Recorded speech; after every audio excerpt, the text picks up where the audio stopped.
Antes de mais nada, antes da ministração da palavra, feliz dia para todas as mulheres aqui presentes. Eu queria ler um texto antes da ministração da pregação, um texto que eu trouxe da Marta Medeiros, sobre as mulheres. Nil, faz uma gentileza, você pode desligar os ventiladores aqui do púlpito por causa do barulho, fica fresquinho, mas fica muito barulhento. Eu gosto muito dessa escritora, ela é uma mulher que eu particularmente tenho muita admiração. E como homenagem a todas as mulheres, eu quero trazer um texto dela que traz para a gente a oportunidade de uma reflexão para o Dia da Mulher. E ela diz o seguinte: sempre que chega, o título do texto é O que é ser mulher? Aí ela diz assim: sempre que chega essa época do ano, prometo a mim mesma, minhas próximas férias serão tiradas em março.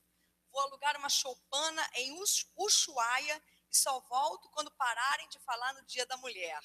Apenas para evitar a pergunta que tantos pedem que a gente responda: o que é ser mulher? Imagina para uma escritora, nessa época do ano, todo mundo faz essa pergunta para ela. E aí ela continua dizendo: basicamente, ser mulher é ter nascido com os cromossomas XX. Será que isso responde à questão? Responde, só que de modo desaforado. Espera-se que colaboremos, ou seja, que a gente diga ser mulher é ser mãe, esposa, profissional. Alguém ainda aguenta todos esses rótulos? Se é para refletir sobre o assunto, então sejamos francos. Ninguém mais sabe direito o que é ser mulher. Sofremos uma descaracterização necessária, porém aflitiva. Obrigada, Rafael. Entramos no mercado de trabalho, passamos a ter liberdade sexual e deixamos para ter filhos mais tarde, se calhar. Somos presidentes, diretoras, empresárias, ministras, sustentamos a casa, escolhemos nossos carros, viajamos a serviço, saímos à noite com as amigas, praticamos boxe. O que é ser mulher? Nos perguntam. Pois hoje, ser mulher é praticamente ser um homem. Nossa masculinização é um fato. Ok, nenhuma mulher desistirá de tudo que conquistou. A independência é um ganho real para nós, para nossa família e para a nossa sociedade. Saímos da sombra e passamos a existir de forma plena. E o mundo se tornou mais heterogêneo e democrático, mais dinâmico e produtivo. Em suma, muito mais interessante. Mas não nos deram nada de mão beijada. Ganhamos posições no grito, falando grosso. E agora está difícil reconhecer nossa própria voz. Sou mais macho que muito homem. Não é apenas um verso de uma música de Rita Lee.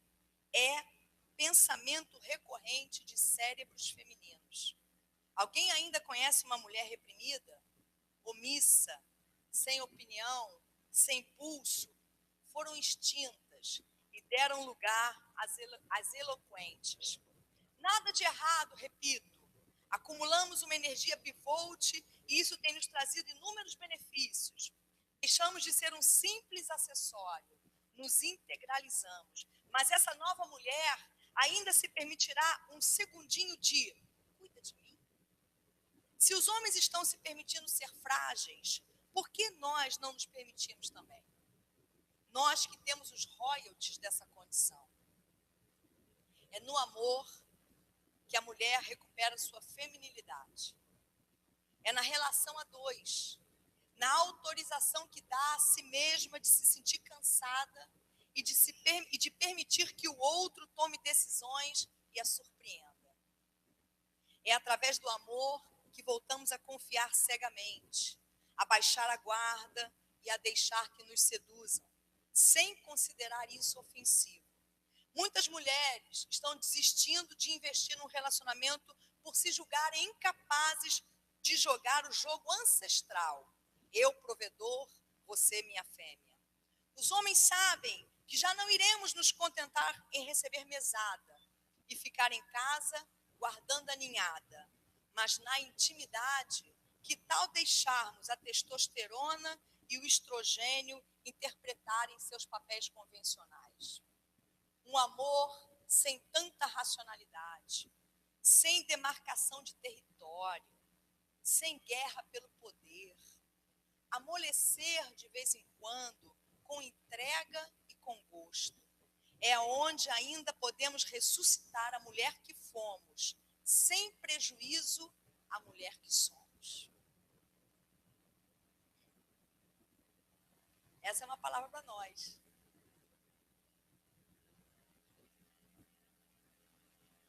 Que você possa refletir sobre essa forma como nós temos tido e aprendido a expressar a nossa natureza.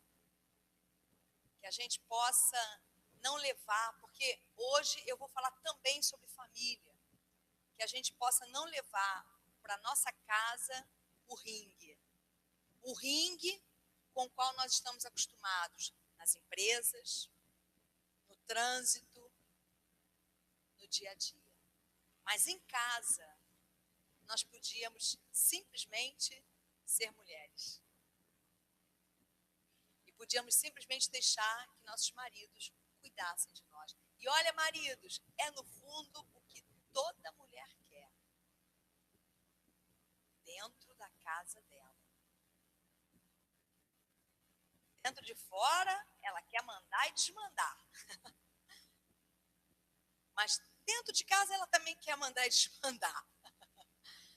Mas que nós possamos, como seres humanos, hoje é o dia da mulher, mas a mulher sem o homem não faz sentido. Sem essa posição antagônica que eu quero dizer. Não é que somente as casadas ou as que estejam acompanhadas, não é isso que eu quis dizer. Mas a mulher existe na medida em que ela tem esse ponto antagônico, que é o contraponto, que é o sexo masculino. Então, que a gente possa viver toda a nossa feminilidade, né?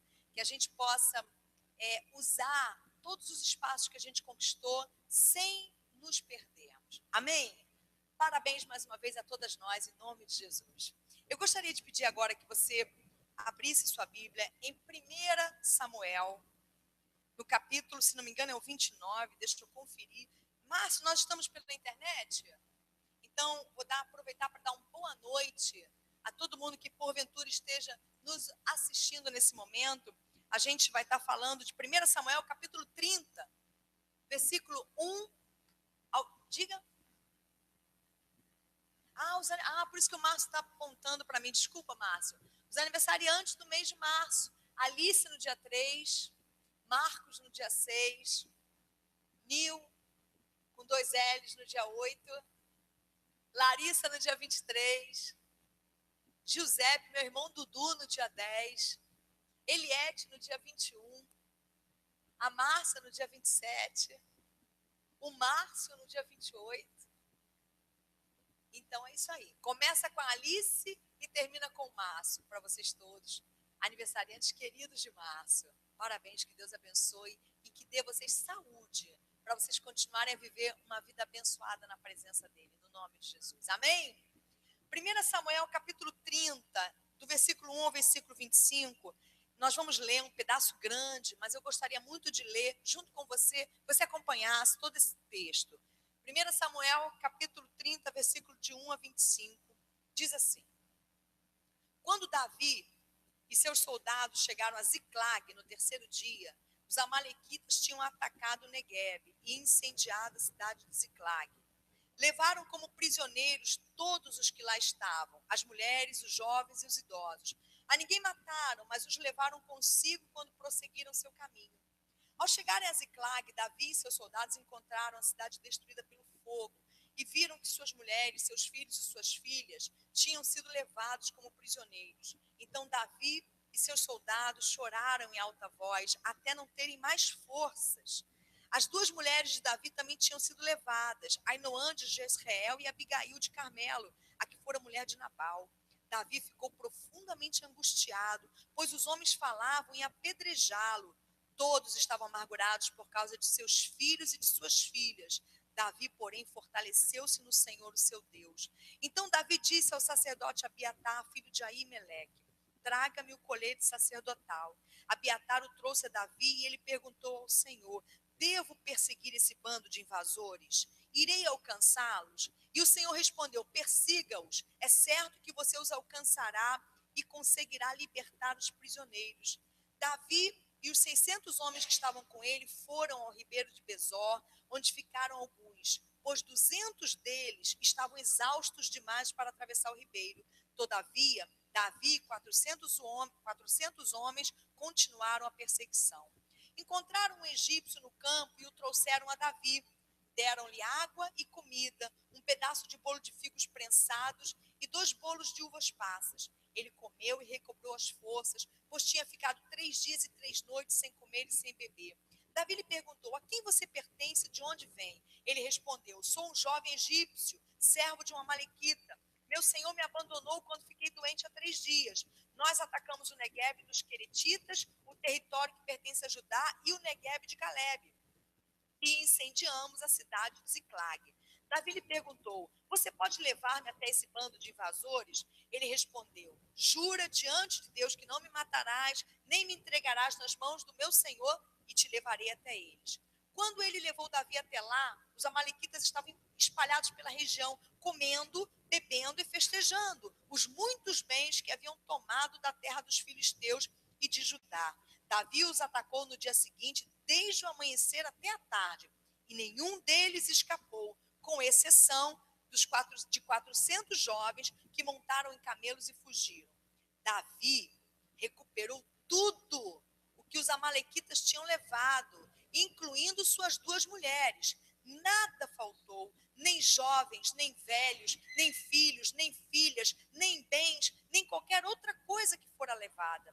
Davi recuperou tudo. E tomou também todos os rebanhos dos amalequitas, e seus soldados os conduziram à frente dos outros animais, dizendo: estes são os despojos de Davi. Então, Davi foi até os 200 homens que estavam exaustos demais para segui-lo e tinham ficado no ribeiro de Besor. Eles saíram para receber Davi e os que estavam com ele. Ao se aproximar com seus soldados, Davi os saudou, mas todos os elementos maus e vadios que tinham ido com Davi disseram: uma vez que não saíram conosco, não repartiremos com eles os bens que recuperamos. No entanto, cada um poderá pegar sua mulher e seus filhos e partir. Davi respondeu: não, meus irmãos, não façam isso com o que o Senhor nos deu. Ele nos protegeu e entregou em nossas mãos os bandidos que vieram contra nós. Quem concordará com o que vocês estão dizendo? A parte de quem ficou com a bagagem será a mesma de quem foi à batalha. Todos receberão partes iguais. Davi fez disso um decreto e uma ordenança para Israel desde aquele dia até hoje. Vou repetir a parte B do versículo 23. Davi respondeu, na verdade vou repetir o versículo todo. Davi respondeu: não, meus irmãos, não façam isso com o que o Senhor nos deu. E aí agora, antes de orar, eu volto para você e uso as palavras de Davi. E digo para mim e para você, faço para mim e para você uma pergunta: o que nós temos feito com aquilo que o Senhor nos deu? Davi disse para aqueles homens: não façam isso com o que o Senhor nos deu. Porque eles queriam tirar dos homens que haviam ficado tomando conta da bagagem o direito àquele despojo, àqueles despojos. Mas aí eu puxo para mim e para você, antes mesmo de orar, porque esse é o título da mensagem dessa noite. O que temos feito com aquilo que o Senhor nos deu? O que temos feito com nossas famílias? Com esposas? Com maridos? Filhos? Filhas? O que temos feito com o nosso trabalho? O que temos feito com os nossos amigos? O que temos feito com a nossa saúde? O que temos feito com aquilo que o Senhor nos deu? Mas antes, vamos fazer uma oração antes de continuarmos. Senhor, louvado seja o teu nome, Pai. Que em nome de teu Filho Jesus, o teu Espírito possa estar em cada coraçãozinho nessa noite, trazendo o que cada pessoa precisa.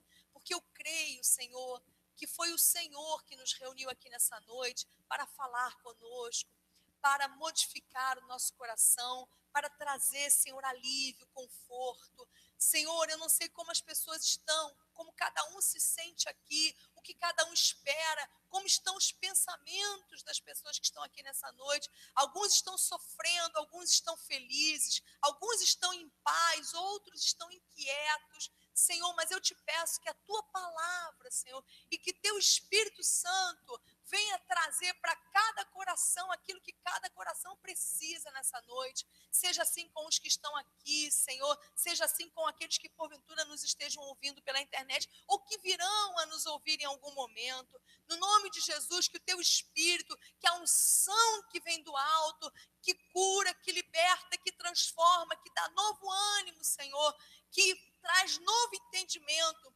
possa ser derramada em cada coração e que feridas sejam curadas nessa noite, Senhor, que cicatrizes, Senhor, possam ser formadas nessa noite, fechando as feridas que porventura ainda estejam abertas, para a honra e para a glória do teu santo nome, no nome de Jesus, amém e amém. Hoje eu também quero falar sobre a família. E por essa razão o Senhor, eu creio, me deu esse texto para compartilhar conosco, desse momento espetacular em que Davi, com os homens que o seguiam, naquela altura 600 homens, também tiveram que enfrentar uma batalha, principalmente para restaurar a família deles. Os filhos, as filhas e as mulheres que haviam sido levados como cativos pelos amalequitas. E esse texto que a gente acabou de ler, ele descreve praticamente o último ano antes que Davi fosse finalmente proclamado rei de Israel. Depois do que acontece aqui, pela batalha, depois da cidade de Ziclag ser incendiada, a gente vai continuar lendo o texto em que o rei Saul, que era ainda o rei de Israel, ele enfrenta uma batalha contra os filisteus e ele acaba morrendo nessa batalha, ele acaba se suicidando. E aí, logo em seguida, Davi é proclamado finalmente, depois, se não me engano, de 22 anos ou 17 anos, eu não me lembro ao certo, Davi finalmente, acho que ele tinha 17, não lembro exatamente quanto tempo, acho que 22 anos, não sei, enfim, não lembro. Depois de muitos anos, ele finalmente é proclamado rei de Israel. Depois de Davi sofrer muitos anos sendo perseguido por Saul, Davi decidiu refugiar-se na terra dos filisteus, que eram os arqui-inimigos de Israel. Davi estava cansado de viver fugindo de Saul. E ele pensou assim, quer saber? Eu vou lá para a terra dos filisteus, porque lá Saul não vai me perseguir. E de fato ele estava certo. Quando ele vai para a terra dos filisteus, Saul para de persegui-lo, ainda que momentaneamente. Então Davi foi refugiar-se num lugar improvável. E nesse lugar improvável, Davi encontrou um tempo de descanso e de paz. Durante 1 ano e 4 meses, Davi e os 600 homens que o acompanhavam se estabeleceram na região de Gate. E pelos bons serviços que ele prestou ao rei de Gate, Davi recebeu de recompensa a cidade de Ziclag.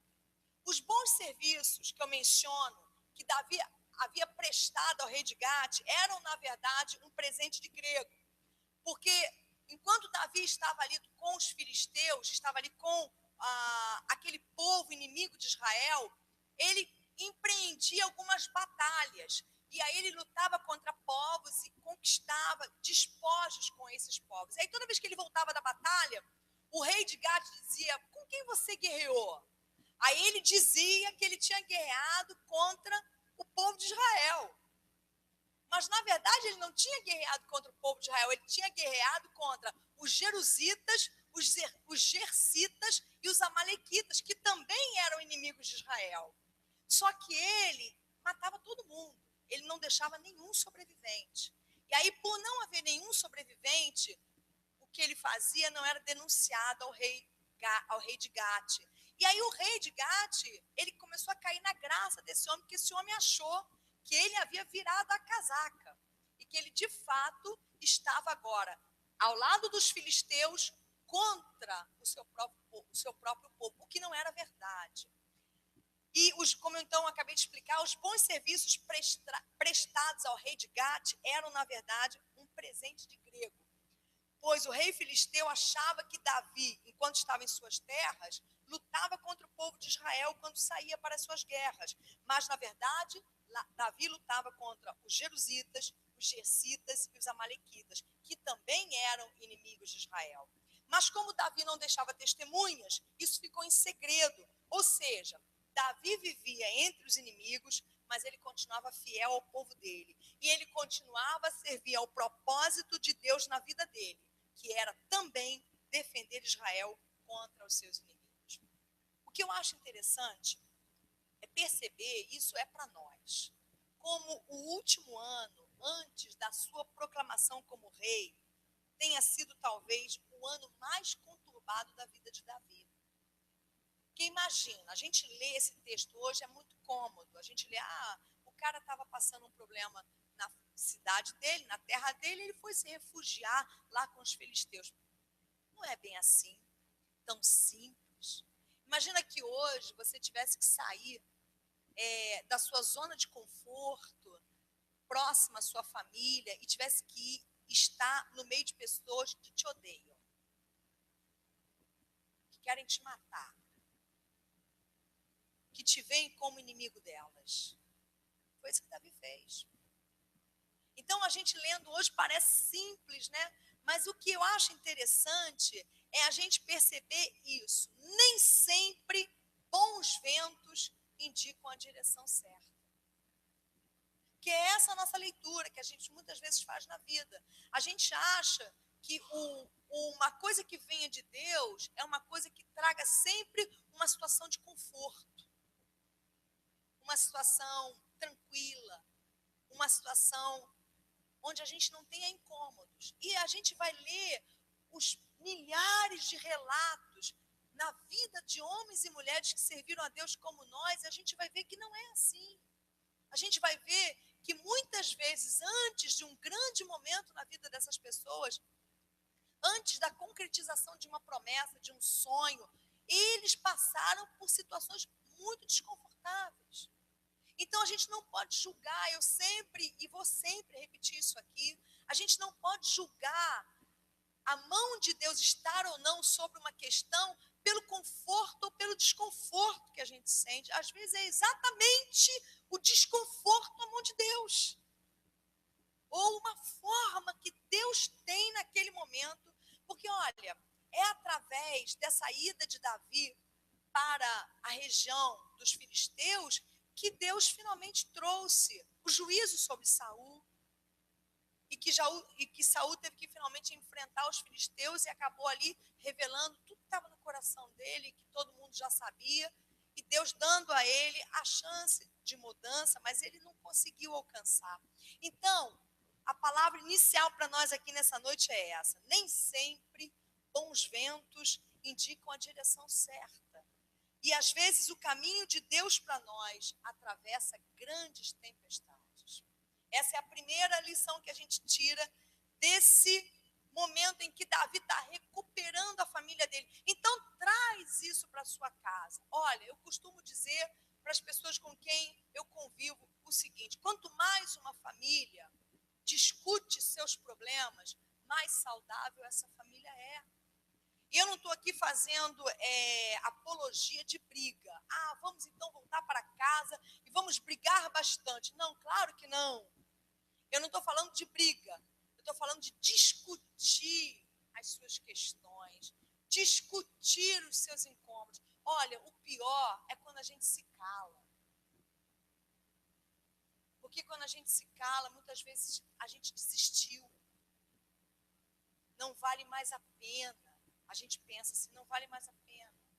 Não vale mais a pena conversar, não vale mais a pena discutir, não vale mais a pena. Então, quanto mais uma família encobre seus problemas, mais disfuncional ela é. Então, descubra as questões que te incomodam. Fale com jeito, fale com cuidado, mas fale quantas vezes for preciso. Fale de um jeito bom para você e bom para quem ouve, mas fale. Discuta de forma saudável aquilo que te incomoda, porque nem sempre Bons ventos indicam a direção certa. E nem sempre o caminho de Deus para nós é no meio da calmaria. Às vezes, o caminho de Deus para nós é no meio de uma grande tempestade. Só que Davi, além dele enfrentar todas as coisas que ele estava enfrentando por conta dessa mudança na vida dele, de ter que sair de Israel, ir lá para a região dos filisteus, viver no meio dos seus inimigos, viver omitindo e mentindo, porque ele enganava o rei de Gate.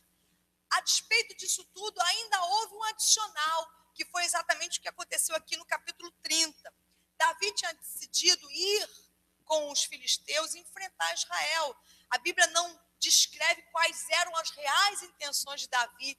Para os líderes filisteus, ele passou a impressão de que ele iria pelejar contra Israel. Eu duvido muito disso, porque inclusive se ele já estava lá, no próprio reino do inimigo, lutando contra os inimigos, ainda que de uma forma encoberta, eu creio que Davi tenha ido com os reis que iam atacar Israel, dizendo que estaria ao lado deles para atacar Israel, mas no meu coração eu creio que a intenção de Davi era proteger o povo de Israel.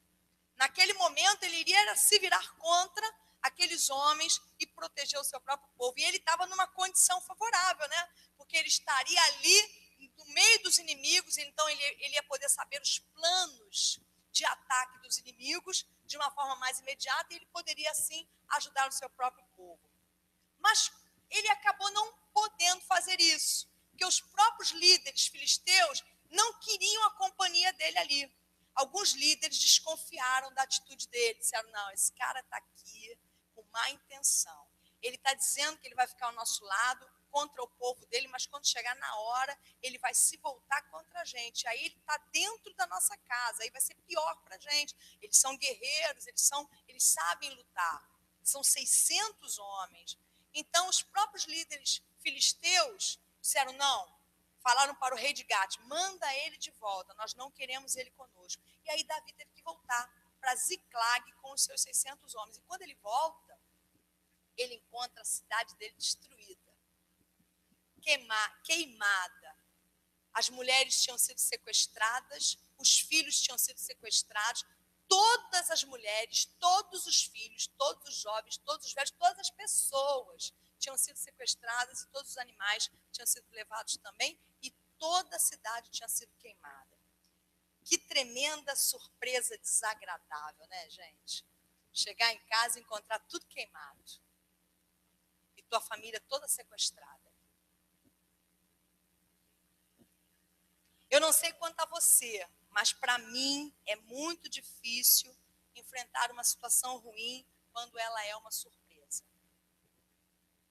Em geral, eu lido bem com situações difíceis que, de uma certa maneira, eu já esperava. Em geral, eu lido bem com situações difíceis que eu já suspeitava que poderiam vir a acontecer. Mas quando aquilo que acontece não é de todo, não é alguma coisa que eu esperava, quando aquilo que acontece de ruim é uma surpresa, eu tenho muita dificuldade para lidar. Eu fico desarmada na hora, eu fico sem saber o que fazer. Quando é alguma coisa que mais ou menos eu estou esperando, que eu suspeito, que eu acho, não, olha, aquilo ali pode dar errado, pode acontecer assim, assado, e aí se estoura, eu lido bem. Mas quando é uma coisa, quer ver uma coisa que me atinja isso, eu não esperar aquilo. Vindo de alguém, às vezes, que eu não esperava dizer ou fazer uma coisa que eu não esperava que a pessoa fizesse, eu fico desmontada. Talvez haja pessoas aqui diferentes de mim, que lidem bem, seja uma surpresa ou não. Ou talvez haja pessoas que não lidem bem nem quando não é surpresa. Mas eu, até quando não é surpresa, ainda administro. Mas quando me surpreende, eu fico desmontada. Eu fico imaginando, se eu estivesse no lugar de Davi, voltar para casa, chegar em casa, minha casa está queimada, meus filhos, meu marido foram sequestrados. Davi estava retornando do campo de batalha. E quando ele chegou a sua cidade Ziclag, ele não encontrou nada nem ninguém. Os amalequitas haviam saqueado completamente a cidade, levando consigo tudo que era de valor. A família, as pessoas, os animais e os bens materiais. Davi, então, teve de enfrentar esse momento surpreendente e ainda teve que enfrentar a reação dos 600 homens que estavam com ele. Não sei se todos reagiram assim, mas a Bíblia diz que os homens ficaram tão amargurados, os homens de Davi, do exército de Davi, que eles queriam apedrejar Davi, culpando Davi pelo que havia acontecido. E aí foi quando Deus me deu 3 coisas que, de uma maneira muito breve, eu compartilho com você a partir de agora. Como enfrentar uma situação como essa? O que fazer com aquilo que Deus nos deu? Como enfrentar quando a gente é surpreendido dentro da nossa casa? Dentro da nossa esperança? Dentro do nosso arraial? Quando a gente recebe uma coisa que a gente não esperava, ou não recebe aquilo que a gente esperava, ou quando a gente vê a nossa família, de alguma forma, tendo sido saqueada, tendo sido sequestrada, às vezes um sequestro emocional. Eu me lembro de uma fala de uma pessoa que disse para mim assim, na verdade ela não falou, eu li isso num livro.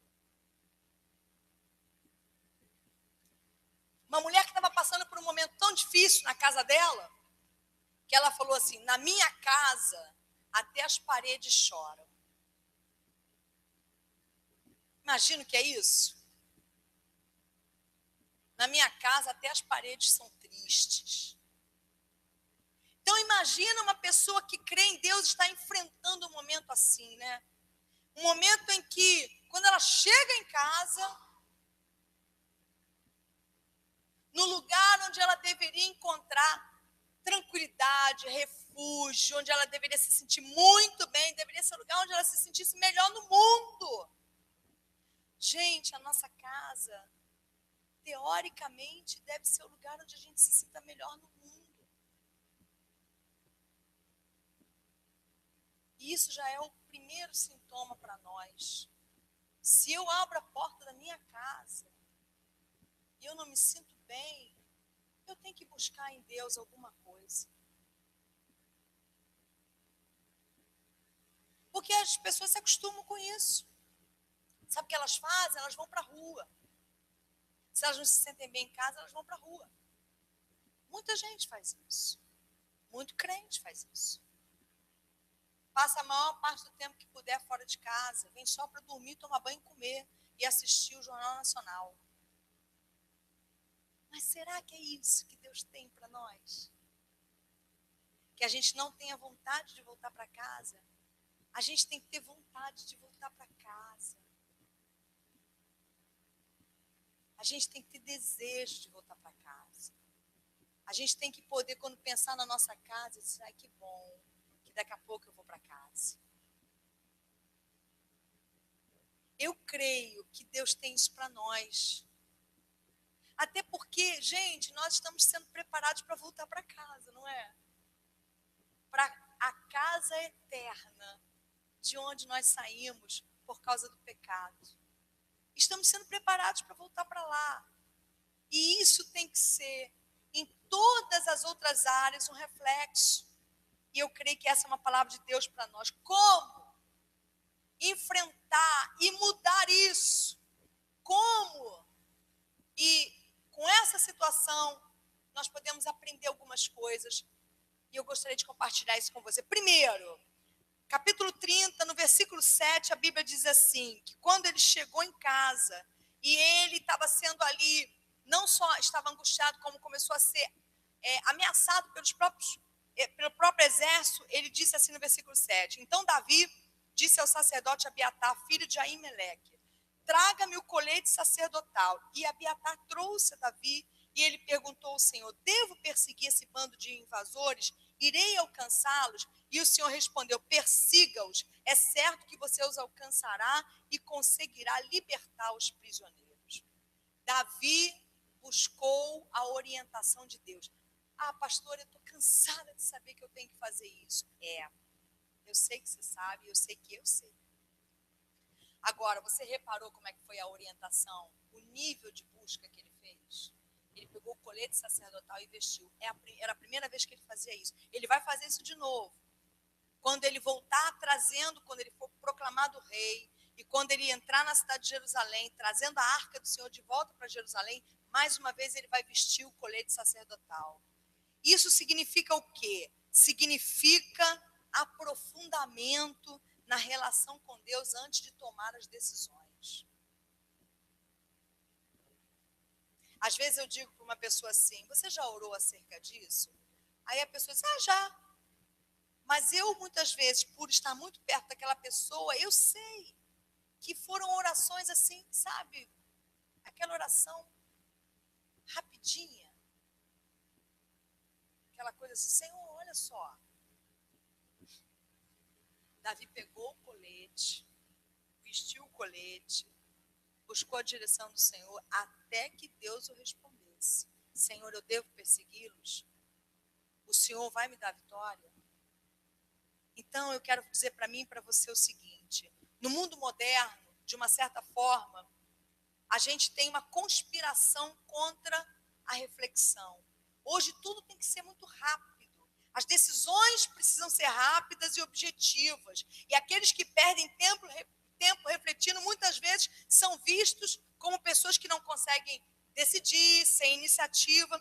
Entretanto, Davi está dando exemplo para a gente de que buscar a Deus com profundidade é fundamental em tempos de difíceis decisões. Davi buscou o Senhor para saber o que fazer.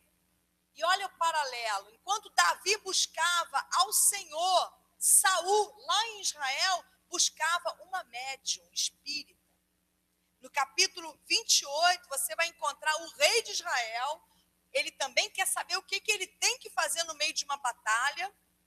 E ao invés de ele buscar ao Senhor, porque não tinha, Samuel já tinha morrido, ele não tinha nenhum profeta ali a tiracolo, Davi também não tinha, tinha Abiatar. Ele pediu o colete. Aí o que Saul fez? Saul foi falar com uma espírita, uma médium espírita, pedindo para ela invocar os mortos. E ela invocou. E é uma situação que eu não vou nem entrar em detalhes aqui, porque não faz parte da mensagem nessa noite. E aquela pessoa que apareceu disse para Saul assim, você vai morrer nessa batalha. Você e toda a tua casa. Mas aí eu vejo o paralelo, né, dessas duas personalidades, dos reis. Né? Isso representa nós numa pessoa só. Às vezes a gente quer a resposta rápida dos médiums. A resposta rápida das pessoas que a gente acha que estão mais próximas naquele momento, ou que elas têm um acesso maior ao espiritual. Mas Deus, diz a Bíblia, que não respondia a Saul, porque Saul tentou e Deus não respondeu, mas respondeu a Davi. Irmão, irmã querida, busque a orientação do Senhor. Ninguém fica sem resposta quando busca sinceramente a Deus, com profundidade. Vista o colete sacerdotal. A Bíblia diz que nós somos sacerdotes. Raça eleita. Veste teu coletezinho sacerdotal, que é a tua fé. Entra no teu quarto, fecha a tua porta e fala com teu Deus. E fala com Ele e busca a resposta dele. Segundo, versículos 16 a 19 do capítulo 30 diz assim: quando o egípcio levou Davi até onde os amalequitas estavam espalhados pela região, comendo, bebendo e festejando os muitos bens que haviam tomado da terra dos filisteus e de Judá, Davi os atacou no dia seguinte, desde o amanhecer até a tarde, e nenhum deles escapou, com exceção dos 400 homens que montaram em camelos e fugiram. Segundo, eu queria até ter colocado, e na verdade coloquei também o título da mensagem assim: Davi correu atrás do prejuízo. E eu coloquei a mensagem, o que temos feito com o que Deus nos deu, tracinho, correndo atrás do seu prejuízo. E eu fiquei pensando, será que a expressão correr atrás do prejuízo foi cunhada depois desse episódio? Se não foi, bem que poderia ser, né? Porque é exatamente o que Davi está fazendo, gente. Ele está correndo atrás do prejuízo dele. Ele foi atrás. Ele foi atrás. foi atrás das 2 mulheres dele, foi atrás dos filhos dele, foi atrás das filhas dele, ele foi atrás da casa dele, ele foi atrás das esposas e dos filhos dos amigos dele, ele foi atrás dos animais, ele foi atrás de tudo dele. Davi literalmente correu atrás do seu prejuízo. Então essa é a palavra para nós. Corra atrás do seu prejuízo. Corra atrás do que é seu, do que foi roubado de você. Corra atrás do seu prejuízo com a direção de Deus. Na vida de uma pessoa, há coisas que são perdidas ou roubadas ou estragadas que nunca mais poderão ser recuperadas. E a gente sabe disso porque a gente não é criança. Mas há outras que podem ser recuperadas. E a gente precisa saber a diferença. Mesmo aquilo que não pode mais ser recuperado, irmãos, pode ser restituído de uma outra forma. Às vezes, a gente não pode mais ter a recuperação de alguma coisa que não tem mais jeito. Realmente aquilo se perdeu. Mas algo pode ser restituído, que assuma o lugar daquilo que foi perdido. E que no final das contas, terá o mesmo efeito sobre você. Mesmo aquilo que não pode ser recuperado, pode ser restituído de uma outra forma. Eu creio assim. Tem uma questão aqui também, nessa situação em que Davi está correndo atrás do prejuízo, que eu gostaria de citar com cuidado, para não deturpar a palavra de Deus. 200 homens do exército de Davi não foram a essa guerra, porque estavam cansados demais para atravessar o ribeiro. E eles ficaram do outro lado, tomando conta da bagagem.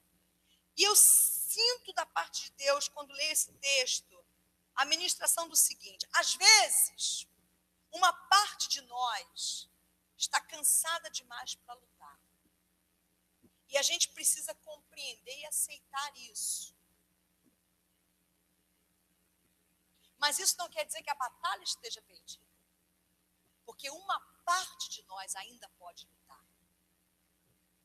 200 homens não podiam mais, mas 400 podiam. Às vezes uma parte de você está cansada demais para continuar a lutar por alguma coisa. Mas você pode acessar uma outra parte de você que ainda consiga fazer isso. Às vezes, irmãos, a gente precisa recuperar as nossas forças para continuar a perseguir os nossos objetivos. Porque soldados cansados não vencem guerras. E uma noite de sono pode fazer toda a diferença. Então, controle a sua ansiedade e fortaleça o seu interior. Pois talvez mesmo com a direção de Deus, você pode perder a batalha se você estiver cansado demais. Às vezes eu vejo as pessoas dizerem assim, elas querem resolver uma situação na vida delas, mas elas querem resolver agora, ontem. Só que às vezes, irmãos, a gente está cansado demais, não vai dar para ser agora. A gente vai ter que primeiro recuperar a nossa força, para depois a gente voltar a investir naquela batalha. Quem sabe hoje isso esteja acontecendo com você. Não entenda isso como fracasso. Não entenda isso como perda. Entenda isso como algo que é necessário naquele momento.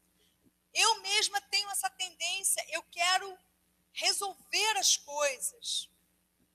Então, se uma coisa não está resolvida, eu quero continuar a investir na solução daquilo. Mas só que às vezes eu já estou tão cansada. Eu não tenho mais paciência, eu não tenho mais vontade, eu não tenho mais desejo, eu não tenho mais argumento, eu não tenho mais fé às vezes. Mas eu fico insistindo. E aí o que eu percebo? Que fica pior. Fica pior. Às vezes a gente tem que simplesmente parar e recuperar a nossa força.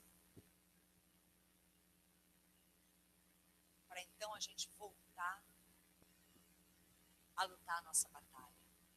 Davi não forçou aqueles 200 homens a irem com ele. Não, vocês têm que ir, não interessa se está cansado, vamos embora. Não, ele disse, tá bom, fica aí tomando conta da bagagem. A gente que ainda aguenta, vai. Às vezes, nós precisamos fazer isso. Controle a sua ansiedade e fortaleça o seu interior, pois talvez mesmo com a direção de Deus, a batalha pode ser perdida se você estiver cansado demais. Leve para a sua conquista o teu lado mais fortalecido. E, finalmente, para terminar a mensagem, o terceiro ponto é o que deu título à mensagem dessa noite. Foi essa frase espetacular de Davi, no versículo 23. Quando ele volta da batalha, está tudo bem, mulheres recuperadas, filhos recuperados, animais recuperados, bens recuperados. E eles voltam e encontram esses 200 homens que tinham ficado do outro lado do riacho, que haviam estado tomando conta das bagagens. E aí os homens maus que estavam no exército de Davi disseram, olha, não vamos dividir nada com eles não, eles não lutaram. As mulheres deles e os filhos deles, tudo bem, mas os despojos, os animais, toda a riqueza que a gente conquistou, isso eles não merecem, porque eles não trabalharam, eles não lutaram. Aí Davi responde assim, não, meus irmãos, não façam isso com o que o Senhor nos deu. Ele nos protegeu e entregou em nossas mãos os bandidos que vieram contra nós. Quem concordará com o que vocês estão dizendo? A parte de quem ficou com a bagagem será a mesma de quem foi para a batalha. E todos receberão partes iguais. Davi fez disso um decreto e uma ordenança para nós. O que eu quero dizer para mim, para você, no término dessa mensagem, com essa fala tremenda de Davi? Davi disse, não façam isso com o que o Senhor nos deu. Aí eu volto para mim e para você. Talvez para alguns aqui nessa noite, Deus possa estar dizendo hoje, aqui e agora, não faça isso que você está fazendo com o que o Senhor te deu. Não faça isso que você está fazendo com o que o Senhor te deu. Porque às vezes o nosso senso de justiça se deturpa de uma maneira tão brutal que a gente não consegue mais enxergar o que é certo e o que é errado. E aí a gente pega aquilo que Deus deu para a gente e a gente estraga. Estraga. Olha a forma como você está cuidando, tratando seu esposo. Olha a forma como você está tratando sua esposa. Olha a forma como você está tratando seus familiares. Olha a forma como você está se tratando. Olha a forma como você está tratando o teu ministério. Olha a forma como você está tratando o teu trabalho. Não faça isso com o que o Senhor te deu. Não faça isso com o que o Senhor te deu. E aí Deus foi falando no meu coração. Deus deu uma grande vitória a Davi, uma vitória de recuperação, de restituição. Davi buscou o Senhor com profundidade. Ele correu atrás do seu prejuízo, respeitando os seus limites. E, finalmente, ao ter recuperado suas perdas, ele não se deixou ser influenciado para cometer um erro, tomando uma decisão errada. Aí Deus falou no meu coração assim, Monique, quando você estiver muito triste, cuidado ao tomar uma decisão. Monique, quando você estiver muito alegre, cuidado ao tomar uma decisão. Monique, quando você estiver muito fraca, cuidado ao tomar uma decisão. Monique, quando você estiver muito forte, cuidado ao tomar uma decisão. Porque as melhores decisões são tomadas nos momentos menos pulsantes das nossas vidas. As melhores decisões são aquelas que combinam razão e emoção. A gente tem a tendência de ficar até com um pouco de receio quando a gente toma uma decisão no meio de um momento muito triste. Mas a gente também tem que ter cuidado quando toma uma decisão num momento muito alegre. Quando você estiver se sentindo muito bem, cuidado ao tomar uma decisão. Quando você estiver se sentindo muito mal, cuidado ao tomar uma decisão. Porque Emoções intensas não são boas conselheiras. Nunca foram. Nunca serão. As melhores conselheiras são as emoções de tranquilidade. É quando a gente não está nem lá em cima, nem lá embaixo. A gente está no meio. Nem a vida é um espetáculo, nem a vida é uma bomba. A vida é só a vida. Nesses momentos é que nós somos mais capazes de tomar as melhores decisões por nós e para nós. Então, família, aqui é tudo família. Tudo família.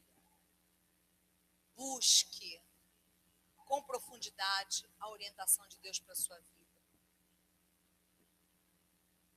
Com profundidade a orientação de Deus para a sua vida. Não busque as palavras dos médiuns, daqueles que você considera que serão capazes de dar uma resposta. Busque o Senhor. Cuidado com aquilo que você tem feito, com aquilo que o Senhor te deu. Outro dia, uma pessoa, eu acho que foi no Facebook, que eu li essa comparação. Isso vale para todos nós aqui, inclusive eu. A pessoa disse assim, pega um pedaço de papel. Aí a pessoa pegou, amassa ele.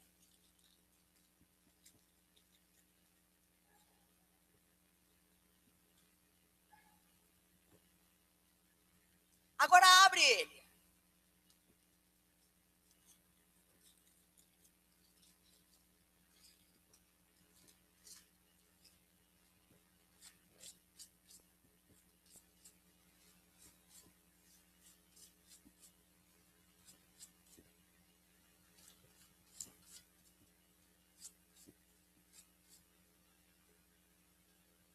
É o mesmo papel? É a mesma coisa que acontece quando a gente magoa alguém.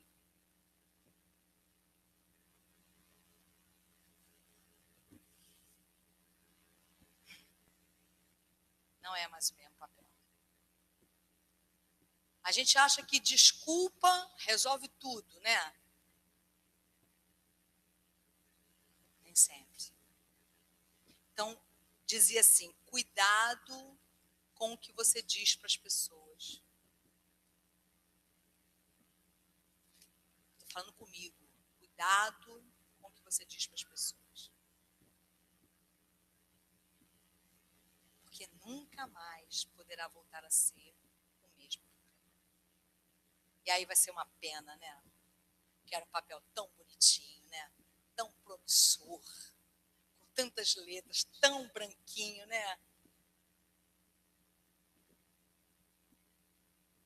Vamos ficar de pé no nome de Jesus. Temos 10 minutos para orar e cantar e buscar o Senhor. Quero chamar os músicos, quero orar por nós.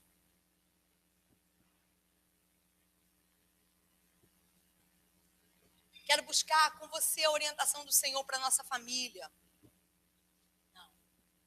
Para que Deus possa, nesse momento, depois dessa música que nós vamos cantar, nos orientar. Irmão, hoje é uma noite em que você tem a oportunidade de rever, se for o caso, a forma como você tem lidado com aquilo que Deus te deu. Seja o que for, família, trabalho, teu corpo, tua alma, tua mente. E vamos pedir a Deus também por cura. Sabe por quê? Eu fiquei muito feliz lendo um artigo essa semana de como cada vez mais também tem se descoberto que muitas questões emocionais, muitas questões psicológicas também têm uma fundamentação biológica. Às vezes uma pessoa tem uma dificuldade para controlar a língua dela porque ela tem uma dificuldade aqui no córtex frontal dela. Não funciona da mesma forma que deveria funcionar. E aí ela tem uma dificuldade mesmo para controlar os impulsos, fala demais, magoa as pessoas. Então, eu fiquei muito animada com essas pesquisas. Por quê? Porque eu sei o quanto é difícil mudar a emocional. Mas a gente pode pedir a Deus, Senhor, cura o nosso biológico. Se eu tenho, Senhor, uma disfunção no meu cérebro, que impede que eu lide com as minhas emoções de uma forma mais equilibrada, me cura, Senhor. Isso o Senhor pode fazer. A minha forma de ser, o meu comportamento, o meu temperamento, é uma questão que vai sendo trabalhada. Mas o Senhor pode curar o meu funcionamento cerebral. Eu quero que a minha mente funcione bem. Eu quero que os meus controladores emocionais funcionem bem. Pede isso para Deus. Pede isso para Deus, Senhor. Se houver algum problema na minha mente, alguma disfuncionabilidade que faz com que eu seja uma pessoa mais irritada, ou que faz com que eu seja uma pessoa mais reprimida, ou que faz com que eu seja uma pessoa mais triste, ou que faz com que eu seja uma pessoa exagerada. Senhor, eu quero, Senhor. Eu vou trabalhar a minha parte comportamental, mas, Senhor, me cura. Vamos fazer como Bartimeu, vamos dizer, filho de Davi, tem compaixão de mim, filho de Davi. Tem compaixão de mim, amém?